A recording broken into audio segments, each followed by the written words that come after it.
The night is quiet, but the drama, oh darling, it's never been louder. You may have forgotten all about your favorite nighttime soaps, but Miss Kane, she never did. She's been watching all the affairs, the betrayals, and the big hair, and now she's here to tell you everything you missed, or perhaps just forgot. This is Drama After Dark. Slip into something comfortable, and let's catch you up. Don't just watch the scandal, darling. Subscribe and join the drama every Friday. All right, loves, I'm Miss Kane. And yes, I did watch these nighttime soaps as a kid. Back then, I didn't fully understand what I was seeing, but oh, I knew it was juicy. Now I'm all grown up and watching with fresh eyes, a sharper tongue, and a whole lot more perspective. And let me tell you, the drama hits different when you actually get the schemes, the shade, and the scandal.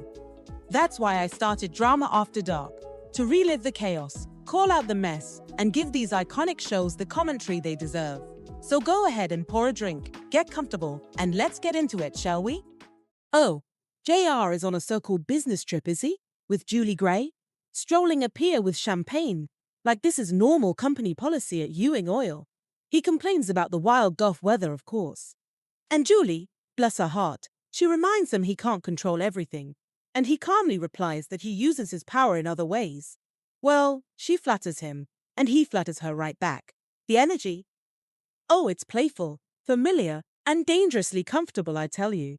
Then, darling Julie brings up Cliff Barnes, the red file, and the fact that she once handed Cliff pieces of it. JR doesn't react, does he? Oh no, he pivots to lunch. But Julie keeps pushing. She isn't demanding answers. No, she's asking for feelings. What he thinks, what she means to him. She wants reassurance, not strategy, you see. JR finally circles back, not with honesty, mind you, but with a smile and a scale, asking how Cliff rated from 1 to 10. So the pier stays quiet, the champagne stays chilled, and the conversation keeps drifting, light on the surface, but oh so heavy underneath. Oh darling, Cliff finally gets his seat at the table, champagne in hand, locking in his new role at land management. He jokes about selling his soul, but Mr. Maxwell, bless his heart, reminds him the job comes with power and the quiet ability to make a certain independent oil man very uncomfortable, if he ever feels like it. And Cliff? Oh, he doesn't hesitate. Not one bit. He says he plans to use every inch of this office to bury J.R. Ewing. Can you believe it? Meanwhile, back at South Fork, Sue Ellen answers the phone and immediately clocks Cliff on the other end. She shades him about playing silly games and gets shaded right back when Cliff calmly asks for Pam instead. The nerve! Out on the patio, Jock invites Miss Ellie to a cackle auction. It's all so warm and easy, blissfully unaware of the tension sitting inside the house. Back inside, Pam makes it clear her disappointment with Cliff has nothing to do with his promotion and everything to do with Sue Ellen. Cliff just shrugs it off, reminds her he's still her brother, and pushes for dinner, even offering to include Bobby. Pam hesitates, but agrees to call him back. Oh honey, power is shifting, and so are loyalties. Well now, Ray and Bobby, at Ewing Oil, spread out over floor plans for Ray's future house. Except, darling, Ray isn't in the mood to build anything, is he? Oh no. Living alone doesn't appeal to him anymore, and the reason, bless his heart, has a name. Garnet and JR. Ray admits he just can't get the image out of his head. Garnet, in bed, with JR. He says it straight, and he says it heavy, honey. A man's messing around with too many people's lives, and one of these days, it's all gonna catch up to him. Bobby tries to soften it, but Ray isn't finished. Oh no. He brings up the tempered oil well, JR shutting him down, and the quiet detective work he's been doing on his own. There may have been a crew working South Fork without permission. And there's a name, darling. Charlie Waters. Ray says he needs to find him. Bobby offers help. Ray says he'll let him know. And just like that, the room gets quieter, like somebody just felt something coming, before it even arrived, you know. So, Cliff, darling, gathers his new staff and, oh, he starts outlining the future of land management, coordinating permits, clearing projects, deciding what gets approved, and what, well, What gets simply erased? This office, my dear, isn't just paperwork anymore. Oh no, it's power. Someone, bless their heart, asks about Ewing oil. And Cliff? He pretends to be shocked, absolutely shocked, that anyone would think his personal feelings might guide his decisions. Then, immediately, he tells O'Neill to compile a full dossier on Ewing oil and bring it straight to him. The audacity! Cut to JR down on the coast with Julie, casually talking about renting a helicopter, because, apparently, surveillance counts as recreation, darling. He tells her she's the only woman who's ever kept him away from business. Right on cue, as these things always happen, the phone rings. It's O'Neill. There's a full investigation into Ewing oil, and he's the one running it. JR, bless his scheming heart, doesn't panic. No, he smirks. He tells O'Neill to keep checking his post office box, because surprises, you see, come in envelopes too. Then orders him to his Dallas office first thing in the morning. Julie clocks the mood shift immediately. Of course she does. The helicopter plans? Oh, they're cancelled. And JR admits the truth. Cliff Barnes is making waves again. The chessboard just got crowded, darling. Pam finally meets Cliff for dinner. And ooh, the tension about Sue Ellen walks in with her. Cliff swears it's over, but Pam, she doesn't soften. That part of the table, darling, it stays cold. Then Bobby arrives to find a Barnes and a Ewing sharing a table, which, honestly, feels like breaking a state law. Cliff calls it a truce, then casually mentions that with his power, he fully intends to investigate the Ewings. And he hopes Bobby's hands are clean enough to pop the champagne. Well, the champagne turns out to be aggressively budget-friendly. Cliff proudly admits he spared every possible expense. Can you believe it? So Bobby, bless his heart, reaches into his briefcase and pulls out 2 sandwiches, one for Pam, one for himself, like he saw this coming. And the table, oh, it erupts in laughter. For a moment, nobody's offended, nobody's defensive, nobody's calculating. Just 3 people pretending this isn't turning into something much bigger than just dinner. Oh, Julie and JR, back at her place after their, shortened trip. And what do you know? He doesn't come in. No nightcap, no lingering. Just work, work, work, calling his name. A. After he leaves, Julie starts unpacking. And that's when the quiet darling starts to feel off. Her closet isn't quite the way she left it, and her jewelry box is ever so slightly ajar. Small things, careless things. But oh, enough for her to put 2 and 2 together. He had her apartment searched. The nerve! Across town, Ray, bless his heart, heads into a roughneck bar, asking for a Charlie Waters. And he finds him, all right, and it turns ugly. Fast. Later that night, when Pam and Bobby return to South Fork, Ray pulls Bobby aside. His face, oh, it tells the story before his mouth even does. Waters wouldn't have jumped him unless someone knew what Ray was digging into. Someone, indeed, is trying to keep something quiet. Bobby wants a doctor, but Ray, he just waves it off. They agree not to tell Jock or Miss Ellie, not yet. Bobby, sweet man, promises to make some calls. Ray heads off, bruised, yes, but oh, so stubborn. Oh, Cliff, bless his heart, steps out for lunch, and who does he run straight into but Julie Gray? Already seated, already comfortable, already acting like she owns the whole patio, darling. They trade smiles, a little light teasing, you know. Cliff, he reminds her he's a power in Dallas now. Oh yes. Julie, she just reminds him he still eats cafeteria food. He flirts, she checks him. He pokes at her connection to J.R. Ewing. She sidesteps it with pure charm. Then Cliff, oh, he starts doing math out loud, can you believe it? How valuable Julie would be to Ewing Oil, how much she knows, how many skeletons she could point to if she wanted to. He casually floats the idea that she might be worth more than she's being treated. And Julie, she just says he doesn't have the price. Cliff, he shrugs. And then he lands the truth. Darling, JR hasn't hurt her badly enough this time for her to put a price on what she knows. She laughs it off, of course, but she also clocks that she's said a little too much, hasn't she? And somewhere nearby, Mr. Gara, he clocks the whole lunch. Oh, yes, he does. JR meets Charlie Waters at a roughneck bar, and Darling immediately realizes his problem has legs and a mouth. Waters admits he tangled with Ray Cripps, and admits it way too casually. JR doesn't argue. Oh no, he relocates, Darling. He orders Waters to leave the country. Airline ticket, new location, call it in. No debate, understand? Back at South Fork, Jock and Miss Ellie return from their cattle auction to find Sue Ellen and Lucy in a full-blown argument over a tutor. Sue Ellen insists the woman is brilliant. Lucy insists she's prehistoric. Miss Ellen, bless her heart, steps in to smooth it over. Meanwhile, Bobby is already on the phone tracking down Charlie Waters, and Jock just walks in mid-call. Bobby pretends it's about helping a friend hire a crew. Jock, oh honey, he doesn't buy it. He casually mentions that Waters is trouble, fired years ago for stealing a truckload of tools. Can you believe it? The name lands heavy.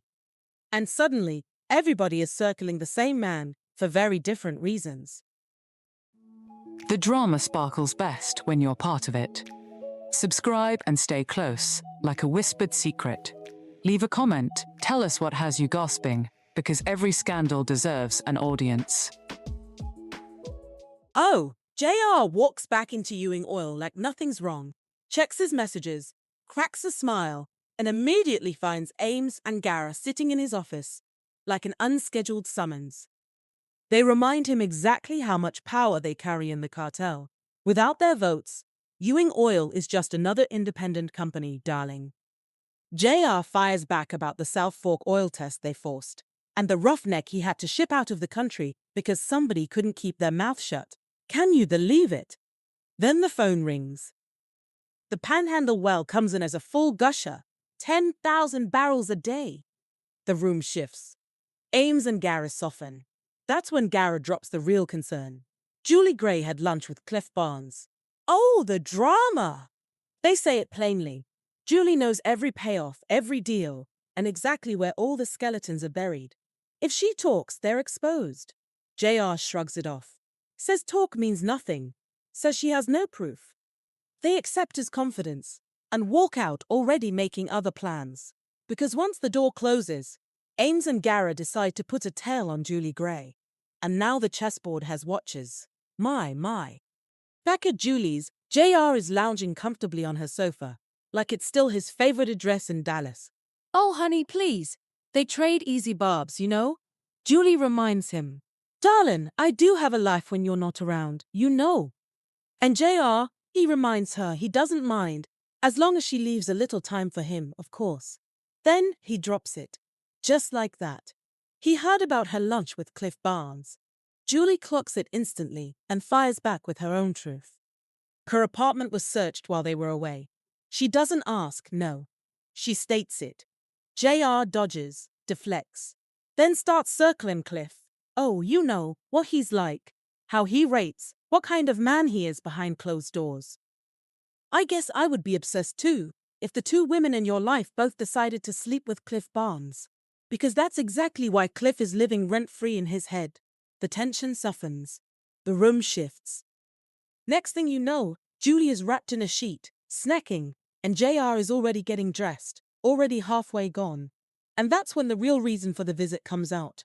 He offers her a job, not because he values her, no, but because he wants to use her closeness and her body to stay inside Cliff's private world and bring his secrets back to Ewing Oil. Just like last time. He tells her to think about it. And in that moment, the offer feels less like a job and more like a transaction. Back at South Fork, JR is in the office on the phone with Marsh, casually monitoring Cliff Barnes' life like it's background noise. Calls to his sister, Chinese food for one, nothing explosive yet. JR orders the surveillance to stay on, 24 hours a day. Bobby walks in before dinner and presses him about the tampered well on Section 40. JR dodges, pivots to bragging about a Panhandle gusher, and tries to herd the conversation toward dinner. Bobby doesn't let him. He brings up Ray.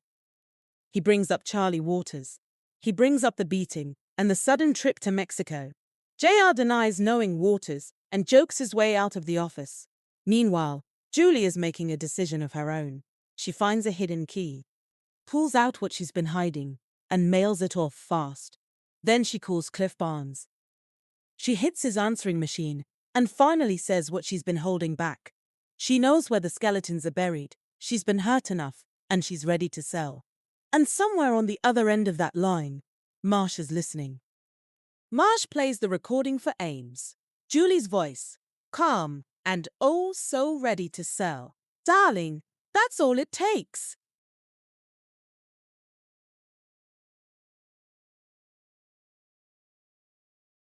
Ames, bless his heart, goes straight to her apartment. He doesn't threaten her. He doesn't raise his voice, no. He simply tells her, it's time to leave Dallas. Now, my dear.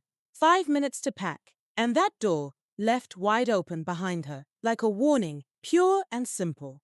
Julie, bless her cotton socks, realizes her phone has been tapped. She realizes they know what she knows. And she realizes she's utterly out of time. She grabs what she can and heads for the stairs, only to spot Gar, of all people, coming up. So she turns and runs the other way, darling. Up. She bolts for the roof.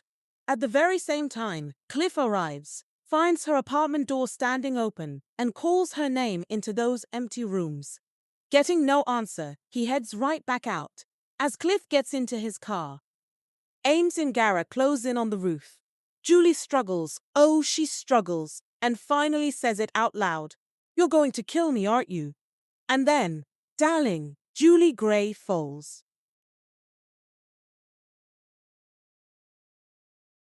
The next morning, the Ewing clan gathers around the breakfast table like it's any other day. Ranch talk, light jokes, college complaints. Then Jock opens the paper. Julie Gray is dead. The table freezes. Suicide or murder, nobody knows. Miss Ellie can't make sense of it. Sue Ellen feels it before the words even land. JR takes the paper, reads it, and walks out. Bobby follows, trying to offer comfort, telling him he knows how much Julie meant to him. JR tells him to leave him alone for a minute. Across town, Cliff Barnes answers a knock at his door. 2 detectives are standing there. They tell him Julie Gray is dead, and that he was seen at her apartment the night before. They'd like him to come down to the station and answer a few questions. Cliff isn't under arrest. Not yet. But suddenly, he's getting his jacket and tie, because Dallas just decided he's part of this story too. Marsh stands in JR's office and plays Julie's cool. Her voice, oh, so calm, already willing to sell. JR listens once, and darling, that's all he needs. He immediately decides Cliff Barnes did it. Perhaps she had something on Cliff. Or maybe, just maybe, she had something on him and Cliff. Either way, he frames it as motive, temper, opportunity, and he says it out loud, like he's building a case right there in his head. Marsh, bless his heart, quietly reminds him the tape is illegal. JR barely reacts. He thanks him, sends him out, and the room, well, it just goes still. Then, JR makes a call. Not to check facts, no, not to ask questions, but to shape a direction, you see. He reaches out to a detective, casually drops the detail about Cliff's answering machine, and lets that small piece of information become the very hinge the entire investigation turns on. At the station, poor Cliff is made to listen to Julie's voice. Then they read him his rights and arrest him for the murder of Julie Gray. One phone call, and just like that, a whole new reality. Pam visits Cliff in jail, and, well, neither of them is ready for how real it looks. Glass between them, phones in their hands. Cliff keeps saying it still feels like a nightmare, you know? He tells her he was at Julie's apartment that night. His fingerprints were everywhere, but at first, the police, they were ready to let him walk. Then one detective took a phone call, and everything shifted, darling. They seized his answering machine, played Julie's message. Suddenly, not only did it sound like blackmail, it sounded like motive. Julie had been trying to give him proof to take down J.R. Ewing. Can you believe it? Ham asks how the police even got the message. Cliff says his phone was tapped. Pam asks, oh, who would do that? Cliff tells her it was J.R. Because of Sue Ellen. Because J.R. needs to know if he's still in contact with her. Oh, the drama. Pam goes quiet. and Cliff finally understands what kind of fight he's really in. South Fork feels different tonight. Quieter. Like the house itself is listening, darling. Miss Ellie asks why Bobby didn't go with Pam. He says she heard the news and went cold. He couldn't reach her. JR calls Cliff a murderer. Bobby corrects him. Charged, not convicted. And the air, well, it tightens. Pam walks in and goes straight for JR. She says he's the reason Cliff is in jail. JR denies it. Pam says he had Cliff's phone tapped. Bobby presses him, and JR's answer doesn't deny a thing. Oh no. Pam finally says what's been sitting in the room. Cliff is dangerous because he knows how rotten the Ewing empire really is, and JR would rather destroy him than be exposed. Jock tries to stop it. Pam storms upstairs. Drawers slam. A suitcase hits the bed. Pam is packing, darling. Bobby follows her. She says she doesn't know if she can be married to a Ewing, not if Cliff is convicted. She asks for time. She asks for space. Pam walks out with her suitcase. Her car pulls away. From the patio, JR watches. Sue Ellen stands beside him and calls her what it is. Jealousy, not justice. JR doesn't blink. He just reminds her that Daddy likes dinner on time, and South Fork stays quiet. Well, wasn't that deliciously messy? Miss Kane walked you through the drama, and trust me, the secrets are just starting to spill. But don't think it's over, darling. There's always another scandal waiting in the shadows. This has been Drama After Dark.